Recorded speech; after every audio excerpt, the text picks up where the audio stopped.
그때 그들은 회개했었다. 말씀 위에 세운 교회 최석원 목사가 말씀을 전합니다. 오늘 우리에게 주시는 하나님의 말씀은 요나서 3장 4절에서 6절까지입니다. 요나가 그 성읍에 들어가서 하루 동안 다니며 외쳐 이르되 40일이 지나면 니느웨가 무너지리라 하였더니 니느웨 사람들이 하나님을 믿고 금식을 선포하고 높고 낮은 자를 막론하고 굵은 베옷을 입은지라. 그 일이 니느웨 왕에게 들림에 왕이 보좌에서 일어나 왕복을 벗고 굵은 베옷을 입고 제 위에 앉으니라. 아멘. 아브라함이 마므레의 상수리 나무들이 있는 곳에 거주할 때에 우연치 않게 여호와의 사자 세 사람을 대접한 일이 있었습니다. 그 덕분에 이삭이라고 하는 귀한 아들을 축복의 선물로 받을 수 있게 되었고요. 그리고 하나님께서 뭘 하시려고 하는지 하나님의 계획에 대하여서도 들을 수가 있었습니다. 그때 하나님께서는 소돔과 고모라를 향해 가고 계시던 중이었는데요.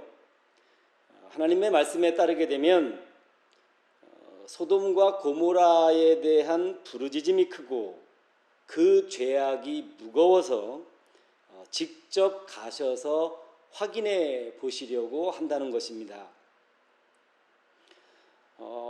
여기서 소돔과 고모라에 대한 부르짖음이 크다라고 하는 것은요, 소돔과 고모라가 사람들에게 저지른 악행이 너무나 커서 사람들의 원망하는 목소리가 크다고 하는 그런 뜻입니다.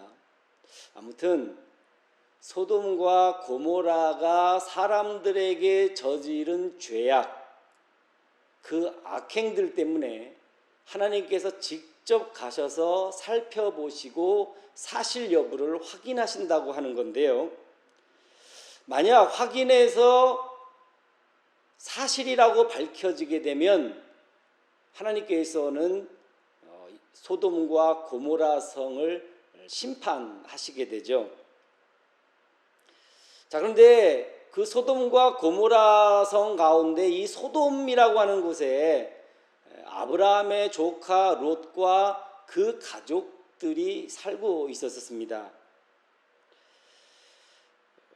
사태의 심각성을 이제 아브라함이 알아차리게 되고 아브라함이 하나님께 간절히 아뢰게 되죠. 아브라함의 중보 기도가 시작된 겁니다. 소돔과 고모라라고 하는 두 개의 성읍을 위한 중보 기도인데요. 오늘날로 말하게 되면 우리가 살고 있는 도시를 위한 중보 기도가 되겠습니다. 아브라함이 하나님께 뭐라고 아뢰느냐 하면 의인 50명이 있어도 그곳을 멸하시겠습니까? 이렇게 물어봐요.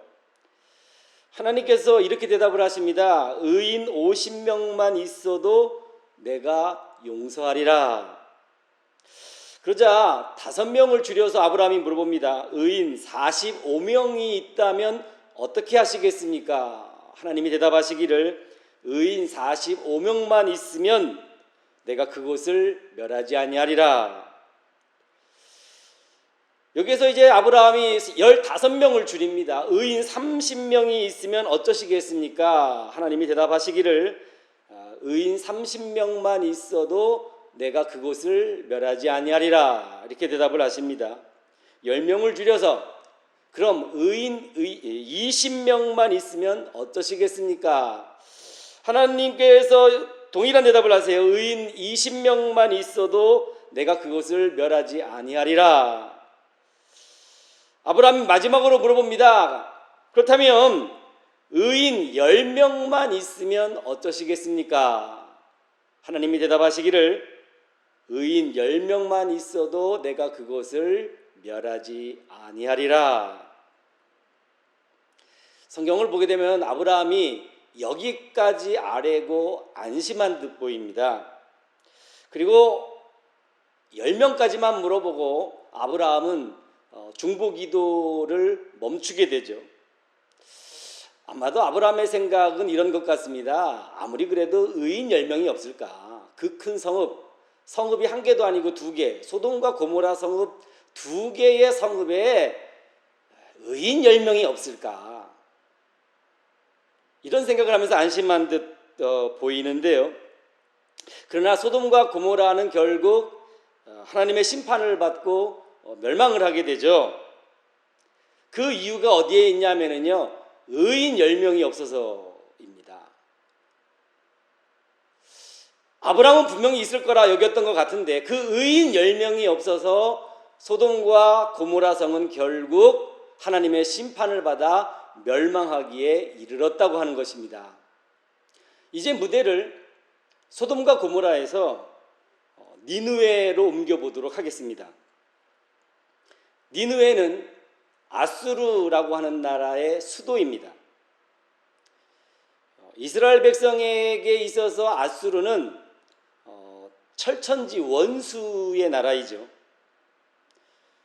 아수르는 무자비하고 잔혹하게 이스라엘을 짓밟았고요. 이방인들과 강제 혼인을 시키면서 이스라엘의 혈통을 아예 없애버립니다. 니느웨는 그런 원수들이 모여 사는 성읍이에요. 원수들 가운데서도 그 우두머리들이 집중적으로 모여 사는 성읍이 되겠습니다. 저지른 악행으로 치자고 하면 소돔과 고모라보다는 이 니느웨가 더 큰 악행을 저지르면 저질렀지 덜한 악행을 저질렀다고는 볼 수 없을 것 같습니다. 이런 니느웨에 하나님께서는 요나를 보내셔요. 가서 하나님의 말씀을 전하라고 하시면서 요나를 보내십니다. 요나가 니느웨 백성에게 전해야 하는 하나님의 말씀은 크게 세 가지로 볼 수 있습니다. 먼저 니느웨가 저지른 악독이 하나님께 상달되었다. 이것을 전해야 했고요. 다음으로 하나님께서 진노하셨다. 니느웨에 저지른 악행에 대하여 진노하셨다는 거죠. 이 말씀을 전해야 했고요. 마지막으로 40일이 지나면 니느웨가 무너지리라. 이 말씀을 전해야 했었습니다. 근데 요나는 니느웨로 가기가 죽기보다 싫었던 듯 싶습니다. 어찌 보면 당연하겠죠. 저라고 해도 니느웨에 정말 가기 싫어했을 것 같습니다. 그래서 요나는 하나님을 피해 다시스로 도망을 하게 되는데요. 그러다가 바다에서 큰 폭풍을 만나고 큰 물고기 뱃속에서 사흘 동안 갇혀 지내고 그런 우여곡절 끝에 억지로 하나님께 등 떠밀려 니느웨에 가게 되었습니다. 그곳에서 요나는 하나님의 강권하심을 못 이겨 하나님의 말씀을 외치게 되었습니다. 하고 싶진 않았지만 외치지 않을 수 없었겠죠.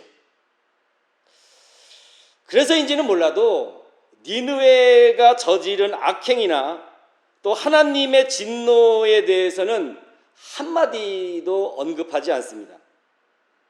단지 40일이 지나면 니느웨가 무너지리라.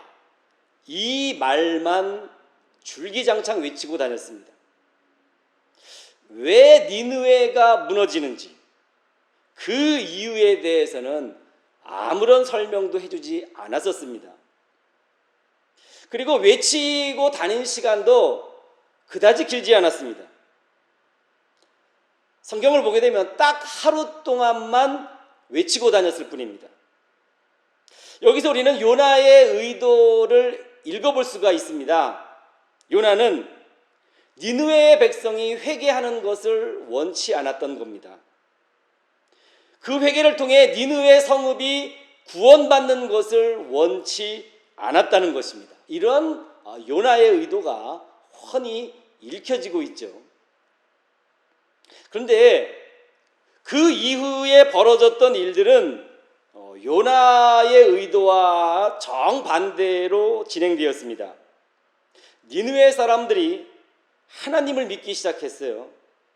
금식을 선포하고는 높고 낮은 자를 막론하고 모두 굵은 베옷을 입었습니다. 여기서 굵은 베옷을 입었다라고 하는 것은 회개한다고 하는 것을 뜻하는 것입니다. 니느웨의 왕도 이 소식을 듣고는 왕의 보좌에서 일어나 왕복을 벗고 굵은 베옷을 입고 제 위에 앉았어요. 니느웨의 왕도 회개에 참여했다는 것을 말합니다.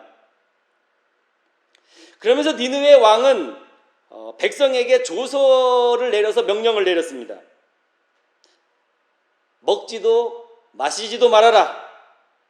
사람도 짐승도 모두 베옷을 입어라. 모든 악행에서 떠나 하나님께 부르짖어라. 이런 명령을 내렸어요. 전 국민적인 회개 운동을 명령한 것이죠. 그리고 왕부터 먼저 솔선수범을 보였던 것입니다. 회개의 결과는 어떻게 나타났을 것 같습니까? 하나님께서 진노를 그치시고 니느웨를 멸망시키려고 하는 계획을 돌이키셨습니다. 그리고 니느웨에 내려졌던 재앙을 거두어 들이셨습니다. 한마디로 니느웨가 구원을 받은 것입니다. 이 모습을 지켜본 요나의 반응은요, 불만, 불평, 원망, 성냄, 이 네 개의 단어로 요약해 볼 수가 있습니다. 요나는 진즉부터 알고 있었습니다. 하나님께서는 은혜로우시며 자비로우시며 노하기를 더디하시며 인애가 크시사 뜻을 돌이켜 재앙을 내리지 아니하시는 하나님이신 줄을 이미 알고 있었죠. 그래서 요나는 하나님께서 하신 일에 대하여 불만을 품었습니다. 불평을 드러놓았습니다. 하나님을 원망했습니다. 하나님께 화를 냈습니다. 이때 하나님께서 요나를 타이르며 말씀을 하셨습니다. 이 큰 성읍 니느웨에는 좌우를 분별하지 못하는 자가 12만여 명이요 가축도 많이 있나니 내가 어찌 아끼지 아니하겠느냐. 요나서 4장 11절의 말씀이 되겠습니다. 여기서 우리는 좌우를 분별하지 못하는 그런 어리석고 불쌍한 많은 사람들을 구원하시고자 하는 하나님의 뜻, 하나님의 마음을 읽어볼 수가 있습니다.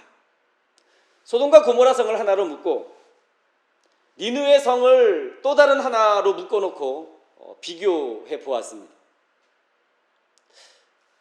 둘 중에 어느 쪽이 더 크고 더 심한 악행을 저질렀을까요? 니느웨 성입니다. 만약 공평한 저울에 따라서 공평한 심판을 내렸다면 니느웨 성에 더 무거운 심판이 내려졌을 겁니다. 그런데 심판은 소돔과 고모라 성에만 내려졌고 니느웨 성은 구원을 받았죠. 차이점은 하나밖에 없었습니다. 회개가 차이점입니다. 회개했느냐, 회개하지 않았느냐, 이게 차이점이라는 것이죠.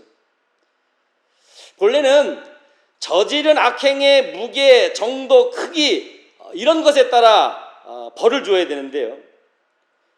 만약에 회개하지 않았을 경우에는 경중에 따라, 그 경중에 따라 공정하게 벌을 내리면 됩니다.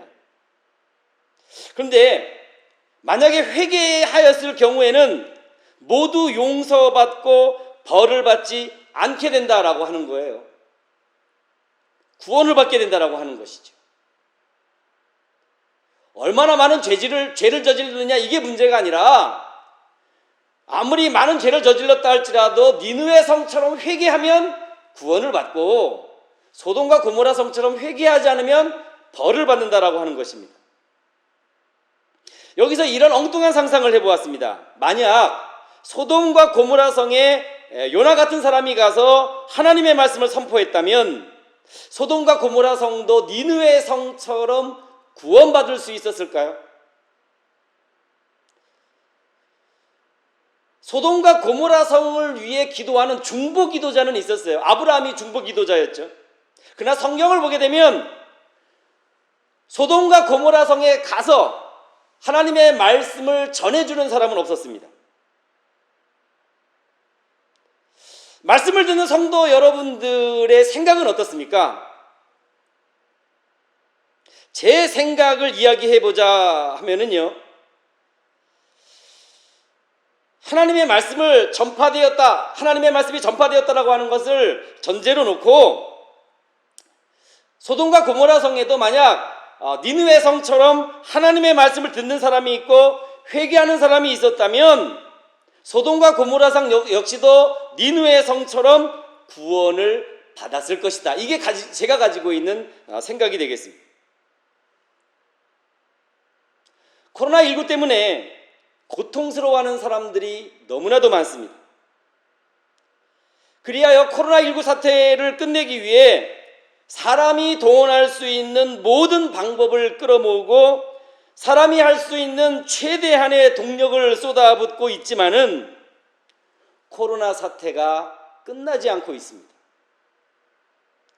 예전에 사스나 메르스 같았으면 벌써 끝나고도 남았을 시간이란 말이죠. 그런데 이 바이러스, 이 코로나19는 왜 끝나지 않는 걸까요? 저는 이렇게 결론을 내려봅니다. 하나님께서 끝내시지 않기 때문에 끝나지 않고 있는 것이다. 사람의 손으로 아무리 빨리 끝내고 싶어도 하나님께서 끝내시지 않으면 결코 끝나지 않는다. 이게 제가 내리는 결론이 되겠습니다.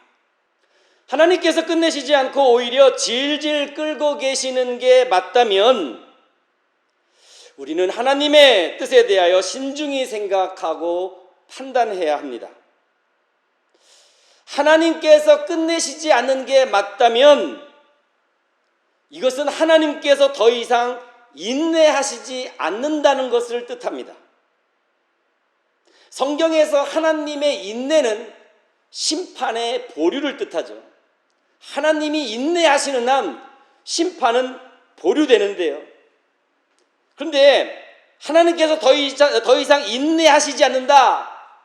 그것은 곧 하나님의 심판이 시작된다는 것을 뜻한다는 것이죠. 따라서 하나님께서 끝내시지 않는 게 맞다면 그것은 하나님의 심판이 드디어 시작되었다. 이것을 뜻한다는 겁니다.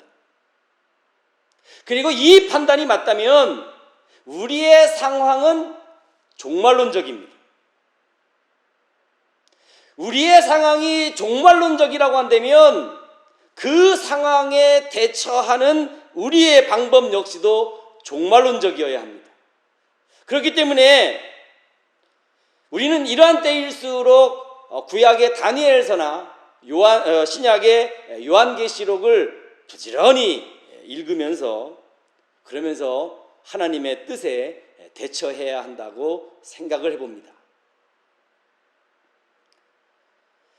만약에 코로나 바이러스가 더욱 기승을 부리거나 코로나 바이러스가 더욱 확산된다라고 한다면 그것은 하나님의 심판이 계속 진행된다는 것을 뜻하고 하나님의 그 마지막 때, 마지막 심판의 날이 점점 우리에게 다가오고 있다는 것을 뜻합니다. 코로나 바이러스가 종식되는 날, 그날이야말로 우리에겐 구원의 날이 되는 것이죠. 그리고 그 구원의 날은 사람의 손이 아닌 하나님의 손에 의해 완성이 될 것입니다. 그럼 하나님의 구원은 언제 이루어지느냐? 하나님의 눈에 이런 사람들이 들어올 때에 하나님의 구원은 시작되고 이루어진다고 말할 수 있습니다. 먼저 소돔과 고모라 성의 경우를 보게 되면 하나님께서는 그곳 성읍에서 의인을 보기 원하셨습니다. 의인 10명만 있어도 심판하지 않겠다고 하셨습니다. 그러나 그 성읍에서 의인을 볼 수는 없었습니다. 그래서 하나님의 심판은 예정대로 진행되었고 결국 소돔과 고모라 성은 멸망했습니다. 니느웨 성의 경우를 보게 되면 하나님께서는 이곳 성읍에서 하나님의 말씀을 듣는 사람들을 원하셨습니다. 그리고 하나님의 말씀에 따라 회개하는 사람들을 보기 원하셨습니다. 그리고 성경을 보게 되면 하나님은 그런 사람들을 니느웨 성에서는 보셨습니다. 당연히 하나님의 재앙은 취소되었고 하나님의 구원이 이루어졌습니다. 하나님이 보고자 하는 사람, 하나님이 찾고자 하는 사람을 보고 찾았을 때에는 구원이 이루어졌고 하나님이 찾는 그러한 사람을 보지 못하셨을 때에는 심판이 이루어졌다. 이것이 두 성읍이 우리에게 가져다주는 교훈이 되겠습니다. 니느웨 성의 경우 우리가 좀 더 관심 있게 보아야 되는 부분이 있는데요. 하나님께서 니느웨를 불쌍히 여기시고 그래서 요나를 강권하셔서 보내셨습니다. 그 이유가 요나서 4장 11절에 나와 있는데 좌우를 분별하지 못하는 자가 12만여 명 있었기 때문이다. 이렇게 말씀을 하고 있죠. 좌우를 분별하지 못한다라고 하는 것은 무슨 말씀이냐면 좌편이냐 우편이냐를 구분하지 못하는 그런 어리석고 불쌍한 사람들을 뜻하는 것입니다. 우리나라로 치면 보수와 진보, 좌익과 우익에 속하지 않고 그것이 무엇인지도 제대로 알지 못하는 가운데 그저 그냥 바람이 부는 대로 이리저리 휩쓸려 다니고 사람들에게 실컷 이용을 당하고 그리고는 끝내 버림을 받는 그런 사람들이 요나서 4장 11절이 말하고 있는 좌우를 분별하지 못하는 사람이 되는 것입니다. 하나님께서는 이들을 불쌍히 여기시고 이들을 구원하시려고 하는 계획을 가지신다는 겁니다. 그 옛날 니느웨의 상황과 오늘 우리의 상황을 보게 되면 하나님의 구원이 일어날 가능성은 아주 높습니다. 우리는 하나님의 구원을 현실로 이루기 위해 니느웨 성 사람들처럼 하나님께서 찾으시는 사람들이 되어야 합니다. 좌우를 분별하지 못하는 어리석고 불쌍한 사람이긴 하지만 하나님께서 긍휼히 여기시는 사람, 하나님께서 꼭 구원하시기를 원하는 사람이 되어야 한다는 것입니다. 그럴 때 하나님께서는 어떤 사람을 찾으시느냐? 먼저 하나님의 말씀을 귀 기울여 듣는 사람을 찾으십니다. 하나님께서는 요나와 같은 사람을 강권하셔서라도 기어코 하나님의 말씀을 보내어 주십니다. 하나님의 말씀을 대하는 요나의 태도를 보면 억지로 하다 보니 불성실하고 진실하지 못하죠. 건성건성하고 대충 하는 그런 모습을 보여주고 있습니다.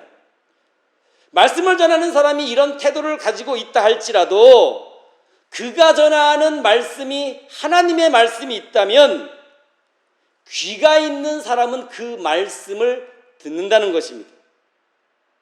여러분도 듣는 귀가 있어서 참된 하나님의 말씀을 귀 기울여 듣는 하나님의 자녀들이 되시기를 바랍니다. 다음으로 하나님의 말씀을 들은 후 회개하는 사람을 찾으십니다. 니느웨 백성이 하나님의 말씀을 들을 때에 높고 낮은 자를 막론하고 회개했습니다. 니느웨 왕까지도 회개를 했습니다. 말로만 회개하지 않고 모든 악행을 그만두었습니다. 악행을 그만두었다라고 하는 것은 진실한 회개를 했다는 뜻입니다. 이로 인해 하나님께서는 진노를 그치시고 재앙을 내리지 않으셨습니다. 회개한 니느웨 백성을 구원하신 것이죠. 여러분도 니느웨 백성처럼 진실성 있는, 진정성 있는 회개를 함으로써 이 땅 위에 하나님의 구원을 널리 이루어가는 하나님의 귀한 자녀들이 되시기를 바랍니다. 이렇게 하나님께서 찾으시는 사람들이 하나님의 눈에 보이게 되면 하나님의 구원은 반드시 일어나게 되어 있습니다. 심판의 전조로 읽혀지는 코로나의 폭풍 속에서 회개하라고 하는 하나님의 말씀을 귀 기울여 들으며 회개하라고 하는 하나님의 말씀에 합당하게 행하며 반드시 코로나를 물리치고 이겨내도록 합시다. 하나님의 구원을 온전히 이루어 갑시다. 구원의 하나님이 우리와 함께 하실 줄 믿습니다. 아멘. 기도하겠습니다.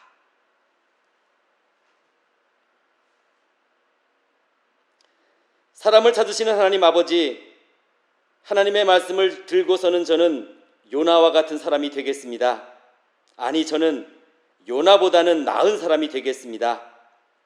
하나님의 말씀에 함부로 손대지 않고 하나님의 뜻대로 가위질하지 않으며 하나님의 말씀을 있는 내용 그대로, 있는 뜻 그대로 전하고 가르치겠습니다.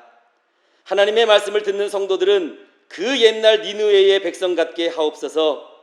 하나님의 말씀을 귀 기울여 듣고 하나님의 말씀에 합당한 온전한 회개를 이룰 수 있게 하옵소서. 그리하여 하나님께서 찾으시는 사람들이 되게 하옵소서. 그렇게 신실한 믿음으로 살아가려는 우리들을 보실 때에 진노를 멈추시고 재앙을 거두어 주시며 온전한 구원을 이루어 주옵소서.